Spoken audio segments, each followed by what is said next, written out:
ఆ పత్రిసారి యొక్క దివ్య చైతన్యంతో కనెక్ట్ అవుతూ జగద్గురువైన శ్రీకృష్ణ పరమాత్మ యొక్క శక్తి స్థితి జ్ఞానాలను తీసుకుంటూ మనం యోగిరాజా శ్రీ శ్యామాచరణ్ లాహిరి గారి మహాశయ జీవిత చరిత్రలోని జ్ఞానాన్ని తెలుసుకుంటున్నాం మాస్టర్స్.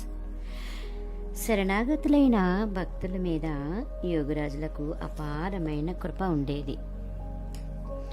వారి రక్షణ కోసం ఆయన ఎప్పుడూ మెలకుగానే తత్పరులై ఉండేవారన్నమాట. కలకత్తాలో విఖ్యాత విద్యావేత్త అయిన ఒక వకీలు గారి భార్య అభయ యోగిరాజుల భక్త మండలిలో మంచి భక్తి పరాయణరాలన్నమాట. ఆమెకు సంతానం చాలామంది కలిగారు, కానీ ఒక్కరు కూడా బ్రతకలేదు. ఇందువల్ల ఆమెకు చాలా దుఃఖంగా ఉండేదన్నమాట. ఒకనాడు అభయ ఆరోగ్యవంతమైన శరీరంతో జీవించే ఒక్క చక్కని సంతానం కలిగేటట్లు చేయమని యోగిరాజుల పాదాల మీద వాలి విన్నవించుకుందనమాట. ఆమె మహాయోగి శాంతముద్రలో కూర్చుని ఉండి భావలోకంలో చెరిస్తూ ఉండిపోయారైనా ఆ సమయంలో వారు అన్ని బంధాలు విడవడ్డ పక్షులా అనిపించారనమాట. ఎవరు వచ్చారో, ఎవరు వెళ్ళారో, ఎవరు ఏం చెప్పారో ఏమీ వారికి స్మృతిలో లేదు. గురుదేవులు బహుశా తన మాటలు విని ఉండకపోవచ్చును అనుకుంది అభయ. ఆమె మళ్ళీ ఆకులతో పాటుతో తన ప్రార్థన విన్నవించుకుందనమాట. మెల్లమెల్లగా యోగిరాజుల యోగ సమాధి చెదిరింది. అప్పుడు మళ్ళీ అభయ తనకు ఒక్క బిడ్డ బతికేటట్టు చేయమని ప్రార్థించిందనమాట. యోగిరాజులు గారు శాంతస్వరంతో ఇలా అన్నారు, ఇదిగో అభయ, నువ్వు ఒక ఆడపిల్లను కంటావు, ఆ పిల్ల బతుకుతుంది. కానీ ఒక్క సంగతి ఉంది, నువ్వు దాన్ని జాగ్రత్తగా పాటించాలి, అందులో పొరపాటు జరగకూడదు సుమా అని చెప్పారన్నమాట. అభయ మనసులో ఆశారేఖ పడిసొప్పింది. బ్రహ్మజ్ఞులైన గురుదేవుల కృప ఉంటే అసంభవం అవుతుందని అనుకుంటూ గద్గద్ కంఠంతో ఇలా అంది, మీరు ఏం చెప్తే అదే చేస్తానండి అని చెప్పిందనమాట. భక్తవత్సలైన యోగిరాజులు శ్యామాచరణులు ఇలా అన్నారు, రాత్రి మొదటి జాములో ఆడపిల్ల పుడుతుంది. పిల్ల పుట్టక ముందు నుంచి పొడిచేదాకా పురిటి గదిలో దీపం వెలుగుతూ ఉండేలాగా చూడు. దీపం ఆరిపోకుండా చాలా జాగ్రత్తగా చూసుకో. అనుకున్న సమయానికి అభయ ఆడపిల్లను కన్నదనమాట. అలాగే గురుదేవుల ఆదేశానుసారం దీపం వెలిగించి ఉంచారు. కానీ రాత్రి చివరి జాములో బడిలిపోయిన బాలింతరాలు మంత్రసాని ఇద్దరూ కూడా ఎప్పుడు నిద్రపోయారో వాళ్ళకి తెలియదు. ఇక్కడ దీపంలో చమురు అయిపోయేటట్టుగా ఉంది. దీపం ఏ క్షణంలోనైనా ఆరిపోయే స్థితిలో ఉందన్నమాట. సరిగ్గా ఆ సమయంలో పురిటి గదిలో ఒక అలౌకిక ఘటన జరిగింది మాస్టర్స్. పెద్దగా చప్పుడు చేస్తూ అకస్మాత్తుగా గది తలుపులు తెరుచుకున్నాయన్నమాట. నిద్రలో మునిగి ఉన్న బాలింతరాలకి చటుక్కున మెలకు వచ్చింది. ఆశ్చర్యపడి చూసేసరికి గుమ్మంలో దయాళురు, భక్త ప్రాణులు, పతిత పావనలు, ఘనీభూత కరుణామూర్తులు, గురుదేవ యోగి శ్రేష్ఠులు శ్యామాచరణులు నిలబడి ఉన్నారన్నమాట. కృపాదృష్టి ప్రసరిస్తూ వారు కొడిగట్టిన దీపం వైపు వేలెత్తి చూపిస్తూ, అభయ, దీపం ఆరిపోకుండా చూడు, వెంటనే చమురుపోయి అన్నారన్నమాట. అభయ తత్తరపడుతూ లేచి దీపంలో చమురుపోయగానే గురుదేవుల కరుణా ఘనమూర్తి అదృశ్యమైపోయింది. అలా గురుకృపను తలుచుకుంటూ ఉంటే అభయ కళ్ళల్లోంచి ప్రేమాశ్రువులు రాలిపడ్డాయన్నమాట. ఈ సంఘటన జరిగిన తర్వాత కొంతకాలానికి అభయ గురుదేవుల దర్శనానికి వెళ్ళి జరిగిందంతా చెప్పింది. అప్పుడు యోగిరాజులు మందహాసంతో ఇలా అన్నారు, కర్తవ్యాన్ని ఉపేక్షించటం మీ స్వభావం. కర్తవ్యం పట్ల ఎప్పుడూ ఉపేక్షాభావం అనేది పెట్టుకోకు. ఇలా యోగిరాజులు ఈ విధంగా ఎందరో నిస్సంతులకు సంతాన ప్రాప్తి కలిగే సూచనలు ఇస్తూ ఉండేవారనమాట. వారి డైరీ ద్వారా ఇది ఎంత ద్రోవపడుతుంది. ఈ సందర్భంలో ఫిబ్రవరి 8వ తేదీన సంవత్సరం రాయలేదు కానీ ఇలా రాశారు ఆయన. అంటే శ్యామ్లాల్ కో పుత్ర హోనే కా ఉపాయ్ బతలయ, అంటే శ్యామ్లాల్కు పుత్రుడు కలిగే ఉపాయం చెప్పాను అని రాశారనమాట. ఒకసారి జరిగిన సంఘటన ఏంటంటే, యోగిరాజుల నడిపి కూతురు హరికామిని అత్తవారి నుంచి పుట్టింటికి వచ్చింది. ఆమె అకస్మాత్తుగా ఆమెకు ఏషియాటిక్ కలరా వ్యాధి వచ్చిందనమాట. అమ్మాయి జబ్బు తగ్గే ఉపాయం చూడమని, ఎలాగైనా ఆమెను కాపాడమని కాశీమణిదేవి గారు యోగిరాజులను కోరారు. మీరుండగా అమ్మాయి చనిపోతుందా అని. యోగిరాజుల మనసులో ఉద్విగ్నత ఏదీ లేదు, ఏమీ జరగనట్లే ఉన్నారు ఆయన. కాశీమణి గారు పదే పదే విన్నవించుకుంటున్నారు, అమ్మాయిని ఎలాగన్నా రక్షించాలన్నారు. యోగిరాజులు ఏమీ చెప్పకుండా ఉత్తరేణి మొక్క, అపామార్గం వృక్షం అన్నమాట, వేరు 2.5 మిరియాలు ఇచ్చి ఈ 2 కలిపి నూరి తాగించు అని చెప్పారు. పెళ్ళైన పిల్ల కదా, వైద్యం లోపం వల్ల ఏమైనా అయితే అత్తవారింట్లో రకరకాల మాటలు పడతాయని డాక్టర్ మందు ఇవ్వడమే మంచిదనుకున్నారు. యోగిరాజు గారు ఇచ్చిన మందు వాడకుండా డాక్టర్ మందు ఇవ్వడం ప్రారంభించారు. కానీ మర్నాడే అమ్మాయి చనిపోయింది అనమాట. తక్కిన రోజుల్లో మాదిరిగా ఆ రోజు కూడా ఆ యోగిరాజులు సాయంత్రం గీతావాక్యం చేస్తున్నారు. వారి శిష్యుల్లో యోగిలైన పండితులు పంచానన్ భట్టాచార్య గారు గీతలో మూల శ్లోకాలు చదువుతున్నారు. భక్తులు చాలామంది కూర్చుని ఉన్నారన్నమాట. అలా గీతా పఠన కార్యక్రమం జరుగుతూ ఉండగా మధ్యలో మేడ మీద గదిలో నుంచి ఏడుపులు వినవచ్చాయి. అక్కడ కూర్చున్న వాళ్ళంతా విచలితులయ్యారు. కారణం ఏమిటని అడిగినప్పుడు యోగిరాజులు ఇలా చెప్పారు, నడిపి అమ్మాయి పోయింది, అందుచేత ఎందరూ ఏడుస్తున్నారు, బహుశా శవవాహకులు వచ్చినట్టున్నారు అని. ఈ రోజుకి ఇక్కడికి చాలండి అని భట్టాచార్య మహోదయులు పుస్తకం మూసేస్తూ అన్నారన్నమాట. అప్పుడు యోగిరాజులు గంభీరంగా ఇలా అన్నారు, వాళ్ళ పని వాళ్ళు చెయ్యాలి, మీ పని మీరు చెయ్యండి. ఈ సమయంలో గీతావాక్యం వినడానికి మనసులో స్థైర్యము లేవండి, ఈరోజు కాపేయండి అన్నారు భక్తులన్నమాట. యోగిరాజుల మనసులో ఉద్వేలనమేమీ లేదు, అసలు ఏమీ జరగనట్టే ఉన్నారు. అయితే సరే మూసేయండి అన్నారు శాంతస్వరంతో.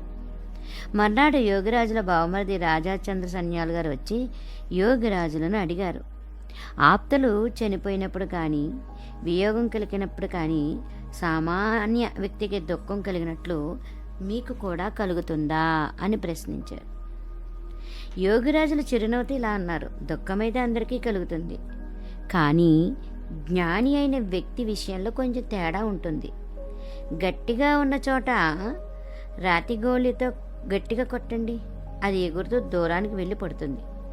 కానీ దాంతోనే మెత్తటి మట్టి మీద కొట్టండి, అది మట్టిలో కూరుకుపోతుంది. ఆ విధంగానే దుఃఖం జ్ఞానికి బాధ కలిగించలేదు. దెబ్బ అతనికి తగులుతుంది, కానీ వెనక్కి తిరిగి పోతుంది. కానీ అజ్ఞాని ఆ దెబ్బకు విలవిల్లాడిపోతూ ఉంటాడు. నీటి మీద తేలే తామరాకులా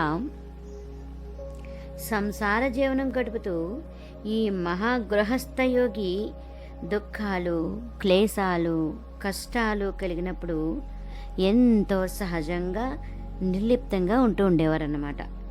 గీతలో శ్రీకృష్ణ భగవానుడు సరిగా ఈ మాదిరిగానే చెప్పేవారు. యం హిన వ్యదనం త్యేతే పురుషశభ సమ దుఃఖ సుఖం ధీరం సో అమృతత్వాయ కల్పతే.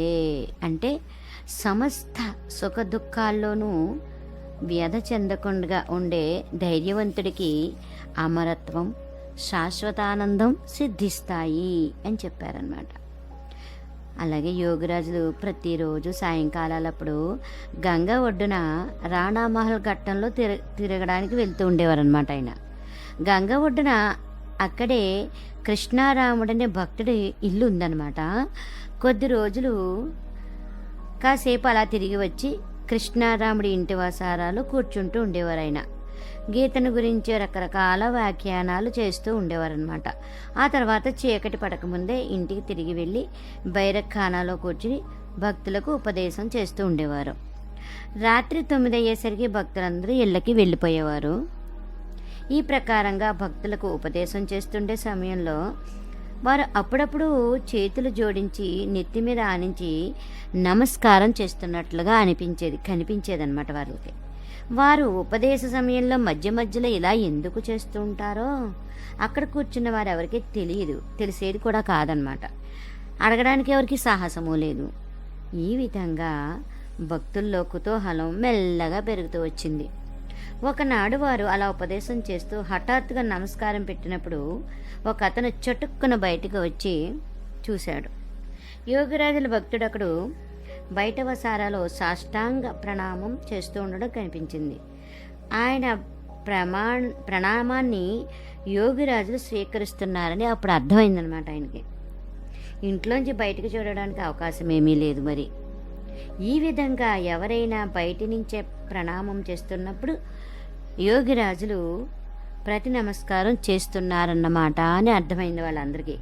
కనిపించినంతగా చాలా దూరంలో ఉండి నమస్కారం చేసే వ్యక్తికి వారు ప్రతి నమస్కారం చేస్తూ ఉంటారు. దగ్గర, దూరము, లోపల, బయట అన్నీ ఒకటే వారికి. అన్నీ స్పష్టంగా కనిపిస్తాయి. అందరిలోనూ వారు ఒక్కడనే చూస్తారు. ప్రియనాథ్ కరార్ గారు ఆయన ఆప్తమిత్రుడు రాముడు, ఇద్దరు యోగిరాజుల శిష్యులన్నమాట. ఇద్దరు కలిసి కాశీకి వచ్చారు. మిత్రులిద్దరూ ప్రతిరోజు గురుదేవుల దర్శనానికి వచ్చి వారి ఉపదేశాలు వింటూ ఆనందంగా కాలం గడుపుతూ ఉండేవారన్నమాట.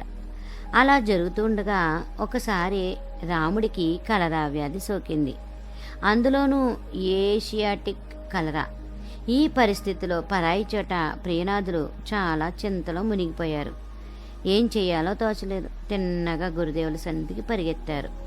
యోగిరాజులు ఆయన చెప్పేదంతా విని సామాజిక సాంప్రదాయ పద్ధతిలో మంచి డాక్టర్కి చూపించు అన్నారు. ప్రియనాథులు ఇద్దరు అనుభవజ్ఞులైన డాక్టర్లు తీసుకొచ్చారు. కానీ రోగం పెరుగుతూనే ఉంది. చివరికి డాక్టర్లు ఆశ వదులుకుని రోగికి అంతిమ సమయం వచ్చిందని చెప్పారనమాట. అప్పటిక మరో ఉపాయం ఏమీ లేదు. దిక్కుతోచక నిస్సహాయ స్థితిలో ఉన్న ప్రియనాథులు గురుదేవుల దగ్గరికి పరిగెత్తి రోగి అంతిమ స్థితిని గురించి వారికి తెలియజేశారనమాట. బహుశా అప్పటికి అతను చనిపోయి ఉంటాడని కూడా చెప్పారు. ప్రియనాథుల కళ్ళల్లోంచి అశ్రువులు ధారగా వర్షిస్తున్నాయి. ప్రశాంత హృదయులు, భక్తవత్సలలు అయిన మహాయోగి తమ ఆసనం మించి లేచి ఒక సీసా తీసుకుని దగ్గరే ఉన్న దీప ప్రమిదలోని ఆమదం కొంచెం పోసి దీన్ని తీసుకువెళ్ళు, రోగి చేత తొందరగా తాగించు అని చెప్పారు. ప్రియనాథులు ఆలోచనలో పడ్డారు. రాముడు ఈ పాటికి చనిపోయి ఉంటాడు, మరి ఈ మందు తాగించిన ఎలాగా అని. ఈ సందేహంతో పాటు గురుదేవులు బ్రహ్మజ్ఞులన్న సంగతి కూడా గుర్తుకొచ్చింది ఆయనకి. వారి మాట నెరవేరకపోవటానికి వీలు లేదు కదా. అందుకని ఆ ప్రియనాథులు గబగబా రోగి దగ్గరికి వెళ్ళారు. రోగి శరీరంలో ప్రాణముల దాఖలా ఏమీ లేదు. అయినప్పటికీ విశ్వాసంతో రోగి నోట్లో చమురు చుక్కలు కొన్ని వేశారు. అక్కడ ఇంకా మరి కొందరు ఉన్నారు. వారందరి సమక్షంలో అక్కడ ఒక అలౌకికమైన ఘటన సంభవించింది. ప్రాణం లేని శరీరం మెల్లమెల్లగా కదలడం ప్రారంభించింది. ఊపిరి ఆడడం కూడా మొదలయ్యింది. రోగి పునరుజ్జీవితుడయ్యాడు. ఈ ప్రియనాథ్ కరార్ గారే ఉత్తరోత్తర శ్రీ స్వామి యుక్తేశ్వరగిరి పేరుతో ప్రసిద్ధులయ్యారన్నమాట. యోగిరాజులు ఎప్పుడు ఒక అతీంద్రియ జగత్తులో ఉండేవారనమాట. వారి ముఖం మీద హిమాలయం మాదిరి నిశ్శబ్ద శాంతి ఎప్పుడు విరాజిల్లుతూ ఉండేది. సాధనకు విముఖులైన వారితో వారు ఎప్పుడూ మత సంబంధమైన ప్రత్యాలోచన చేస్తూ ఉండేవారనమాట. చేసేవారు కారు. కానీ యమ, నియమ, ఆసన, ప్రాణాయామ, ప్రత్యాహార, ధారణ, ధ్యాన, సమాధుల శాస్త్రోక్త యోగ సాధనల రహస్యమయ అష్టాంగ కర్మలకు విశేషమైన ప్రాముఖ్యతనిస్తూ ఉండేవారన్నమాట ఆయన. వారికి గల యోగపరమైన అపరోక్షానుభూతి అపూర్వమైనది. యోగం వల్ల కలిగిన ఆ అనుభూతిని ఆధారం చేసుకునే వారు ధర్మోపదేశాలు చేస్తూ ఉండేవారు. ఆధ్యాత్మిక శాస్త్ర గ్రంథాలను వ్యాఖ్యానిస్తూ ఉండేవారు. భావావేశం మీద ఆధారపడి ఏది చెప్పేవారు కారు. యోగం ద్వారా ప్రాప్తించిన తమ ప్రత్యక్షానుభవం ద్వారానే భక్తులకు ఉపదేశిస్తూ ఉండేవారు అన్నమాట. అందువల్ల ప్రజల మనస్సుల మీద వారి ఉపదేశాల ప్రభావం సూటిగా పడేది. వారి వర్ణనా వ్యాఖ్యానము జీవంతంగా ఉండేవన్నమాట.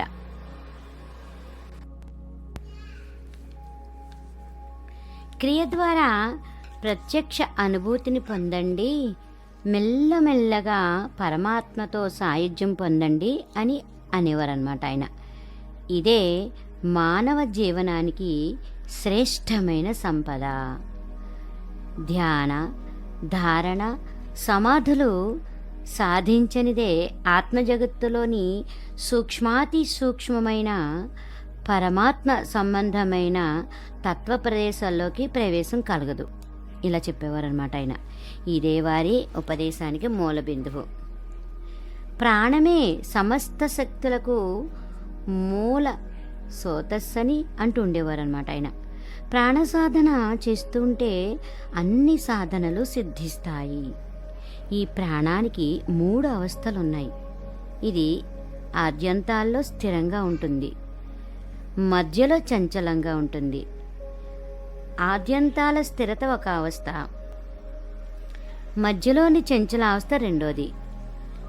మౌలికంగా ప్రాణానికి ఉన్నవి 2 అవస్థలు. అవ్యక్తాధీని భూతాని వ్యక్త మధ్యాని భారత అని. అంటే అన్ని భూతాలు లేదా పదార్థాలు ఆదిలోనూ అంతంలోనూ అవ్యక్తమైనవి, కేవలం మధ్యలోనే వ్యక్తమవుతూ ఉంటాయన్నమాట. అవి చంచల ప్రాణాన్ని ప్రకృతి అంటారు. చంచల ప్రాణమే జీవుడి వర్తమాన అవస్థ. చంచల ప్రాణంలోంచే విశ్వ బ్రహ్మాండం అంతా అభివ్యక్తమవుతూ ఉంటుందన్నమాట. ఏ కర్మలైనా అన్నీ చంచల ప్రాణంలోంచి పుట్టినవే. కానీ స్థిర ప్రాణమే చంచల ప్రాణానికి ఉద్గమ కేంద్రం అన్నమాట. స్థిర ప్రాణం ఏమీ చేయదు, ఏమీ చేయించదు. అది ఎప్పుడు సాక్షి మాత్రంగానే ఉంటుంది. చంచల ప్రాణమే స్థిర ప్రాణం చేసే కర్మ అన్నమాట. చంచల ప్రాణం ప్రకృతి, స్థిర ప్రాణం పురుషుడు. చంచలతే జీవుడు, స్థిరతే శివుడు. చంచలతే బంధనం, స్థిరతే ముక్తి. అంటే ప్రాణానికి ఉండే చంచలత గతి లేదా తానం అదే బంధనం. స్థిరత వైపు సాగే గతి లేదా తానం అదే ముక్తి అన్నమాట. శాస్త్రంలో అలాగే చెప్తారు. నిశ్చలం బ్రహ్మ ఉచ్యతే. నిశ్చలావస్థే అంటే స్థిరావస్థే బ్రహ్మ. అది వ్యక్తం చేయలేని ఒకానొక అవస్థ. అదే అమరపదం. ఎందుచేతంటే ఆ మహాస్థితి నుంచి జన్మము ఉండదు, మృత్యువు ఉండదు. అది నిత్యం, శాశ్వతం. అలా చెప్పడానికి కారణం దానికి పూర్వము దాని తర్వాత కూడా ఏమీ లేకపోవడం. అది చిర విరాజమానం. అదే బుద్ధ్య వ్యవస్థ. అదే జ్ఞానాతీత అవస్థ. జ్ఞానం కూడా దాన్ని అందుకోలేదన్నమాట. అది శాశ్వత నిత్యముక్త అవస్థ. అక్కడ బంధనం లేదు. అదే కర్మాతీత అవస్థ అంటే క్రియాతీత అవస్థ. ఎందుకంటే అక్కడ ఏ విధమైన కర్మకు అస్తిత్వం లేదు. చంచలత అవసానం కోసం అక్కడ ఏ విధమైన కర్మ ఉండజాలదన్నమాట. ప్రాణం తాలూకు సంకోచావస్థే శివుడు. ప్రసారణ లేదా వికాస స్థితే జీవుడన్నమాట. అందువల్ల సాధకుడు ఉచిత సాధన ద్వారా చంచలతను పూర్తిగా నియంత్రించి స్థిరత్వ ప్రాప్తి పొందాలి. జీవుడు చంచలతావస్థను అంతమొందించి మహాస్థితి రూపమైన మహాప్రాణాన్ని ప్రాప్తింప చేసుకున్నప్పుడు అప్పుడు జీవుడే శివుడైపోతాడు. బౌద్ధ దర్శనానుసారం ఇదే మహాస్థావీరత్వ ప్రాప్తి. అందరూ అమృతపుత్రులే మాస్టర్స్. ఒకడు చిన్నవాడు, ఒకడు పెద్దవాడు అన్నది ఏదీ లేదు. ఈ విధంగా ఉద్బోధిస్తూ యోగిరాజులు సర్వోత్తమ ఆచార్యపీఠం మీద ప్రతిష్ఠితులై కూడా తమను తాము చిన్నవారిగానే భావించుకుంటూ ఉండేవారన్నమాట. యోగ సాధనకు ఆరోగ్యవంతమైన మానవ దేహము, దృఢమైన మనోబలము ఉండాలని ఉపదేశిస్తూ ఉండేవారు. యోగ సాధనకి ఈ రెండు అత్యంత ముఖ్యమైనవి అన్నమాట. ఈ రెండు సంపదలు ఉన్నవాడు అనాయాసంగానే యోగ సాధన చేయగలడు. సాధనా మార్గంలో అతనికి ఏ విధమైన అవరోధము కలగదు. ఎవ్వడు పాపాత్ముడు కాడు, పుణ్యాత్ముడు కాడు, అందరూ సమానులే. అందరూ ఈశ్వరపుత్రులే అయినప్పుడు ఈశ్వర సాధనకు అందరికీ అధికారం ఉంది. స్త్రీలు కావచ్చు, పురుషులు కావచ్చు, అన్ని జాతుల వారికి, అంటే అన్ని కులాల వారికి, అన్ని వర్గాల వారికి యోగ సాధన చేసే అధికారం ఉంది. ఇది కేవలం ఏదో ఒక విశేష శ్రేణి వారికో, వర్గం వారికో, వర్ణం వారికో ఉద్దేశించింది కాదు. మనస్సును కూటస్థంలో స్థిరం చేసిన తరువాత పాపం ఉండదు. మనస్సును కూటస్థంలో స్థిరం చెయ్యనివాడే పాపి. వారు అంటుండేవారు, కూటస్థుడే ఈశ్వరుడు, ఆయనే పరమాత్ముడు, ఆయనే బ్రహ్మ. మీరు సంసారంలో ఉండండి, దాన్ని విడిచి మరో చోట ఎక్కడైనా ఉండండి, ప్రాణమైతే మీ శరీరంలోనే ఉంది, అంటే ఈశ్వరుడు మీతోనే ఉన్నాడన్నమాట.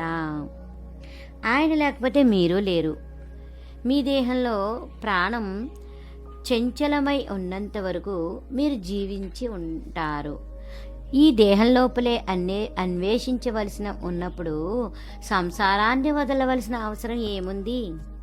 పైపెచ్చు సంసారమే సాధనకు ఉపయుక్తమైన రంగం మాస్టర్స్. ఇక్కడ ఉంటే అన్నీ లభిస్తాయి. సంసారంలో ఉంటూనే తన శరీరంలో ఉన్న ప్రాణరూపుడైన ఈశ్వరుని గురించి సాధన చేసేవాడే వీర సాధకుడు. అతనికి సాక్షాత్కారం కలిగిన తర్వాత అంతటా ఈశ్వర సత్త అనుభవం అవుతూ ఉంటుందన్నమాట. ఈ ప్రాణరూపుడైన ఈశ్వరుని గురించిన సాధన చేయడానికి దేహంలో ప్రాణం ఉండడం అవసరం కదా. ప్రాణం ఉంటేనే కదా ఎన్నిని. ప్రాణప్రాప్తి కలగడానికి ప్రాణమే అవసరం.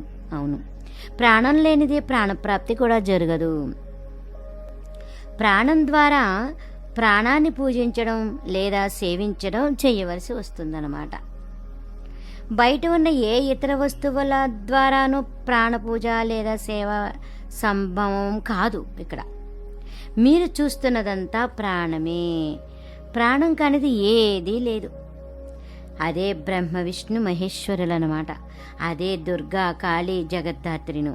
అందుకే ఋషులు ఉదాత్త కంఠంతో ఇలా చెప్తారు మాస్టర్స్, ప్రాణో హి భగవానీశః ప్రాణో విష్ణు పితామహః ప్రాణేన ధార్యతే లోకః సర్వం ప్రాణమయం జగత్. అంటే ప్రాణమే తండ్రి, ప్రాణమే తల్లి, ప్రాణమే పుత్రుడు, ప్రాణమే శకుడు అంటే మిత్రుడు.